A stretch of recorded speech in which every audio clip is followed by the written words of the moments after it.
మీరు ఈ కార్యక్రమం చేయడానికి ముఖ్య ఉద్దేశ్యం ఏంటంటే ఎన్టీఆర్‌ని పైకి తీసుకెళ్ళడానికా? లేకపోతే ఆయన పేరుతో మీరు ఏదైనా చేయడానికా? అనేది చాలా మంది ప్రజల్లో వస్తున్న ఒక అనుమానం. దాన్ని మీరు క్లియర్ చేస్తే బావుంటుంది.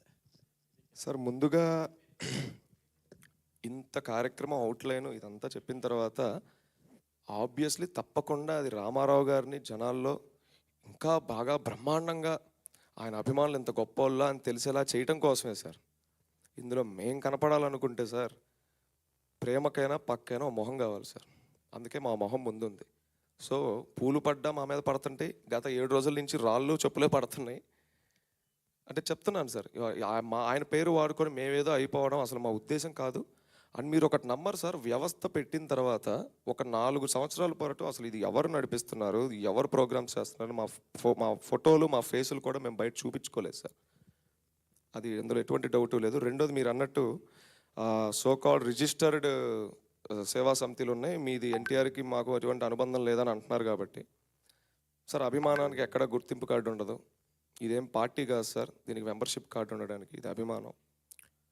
గ్రామ స్థాయి దగ్గర నుండి, గ్రామాల దగ్గర నుండి పట్టణాల వరకు ప్రపంచందంతా ఉన్నారు సార్ ఆయన అభిమానులు. వీళ్ళందరికీ కార్డులు కావాలంటే నాకు తెలిసి ఆ సర్వరే సరిపోదు. సో మీరు అంటున్నట్టు ఆ సోకాల్డ్ అసోసియేషన్లకి మాకు సంబంధం లేదంటే మాది రిజిస్టర్డ్ ఎన్జిఓ, అందులో ఎటువంటి డౌట్ లేదు. మేము గవర్నమెంట్ అన్ని బై లా ప్రకారం మేము ఏదైనా చేస్తున్నాం, అగెనెస్ట్ లా మేము ఏది చెయ్యం. 100 కోట్లు కదా 100 కోట్లు ఖర్చు పెట్టి మీరు చేస్తున్నారని చెప్పి ఈ 100 కోట్లని ఏ విధంగా మీరు తీసుకెళ్తుంటారు సార్? సమకూరుస్తున్నారా? అంటే ఎన్టీఆర్ పేరుతో సమకూరుస్తున్నారా? లేకపోతే మీ దగ్గర ఏమి డబ్బు లేదు, మేము చాలా చిన్నవాళ్ళం అంటున్నారు, 100 కోట్లు మరి ఎక్కడి నుంచి తెప్పిస్తారు?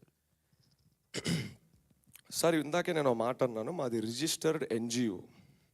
ఒక ఎన్జిఓకి ఈ సిస్టంలో ఎన్నిటికి యాక్సెస్ ఉంటుంది, అలాగే ఎన్నిటిని చేయగలదో ఇక్కడ సగం మందికి తెలియస్తారు బయట. అంటే అది వాళ్ళ సబ్జెక్ట్ కాదు, అది తప్పేం కాదు.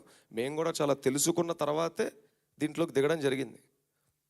100 కోట్లని మా కారు డిక్కీలో ఉన్నాయనో, లేకపోతే మా ఇంట్లో ఉన్నాయనో, మా సభ్యుల దగ్గర ఉన్నాయనో మేము ఎక్కడా చెప్పలేదు సార్. 100 కోట్ల రూపాయల సేవా యజ్ఞం, దాన్ని ఎగ్జాక్ట్లీ ఇంగ్లీష్లో ట్రాన్స్లేట్ చేస్తే 100 crore rupees social impact initiative.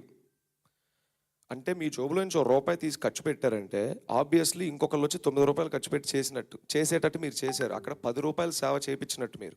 అక్కడ 10 రూపాయలు మా జోబులో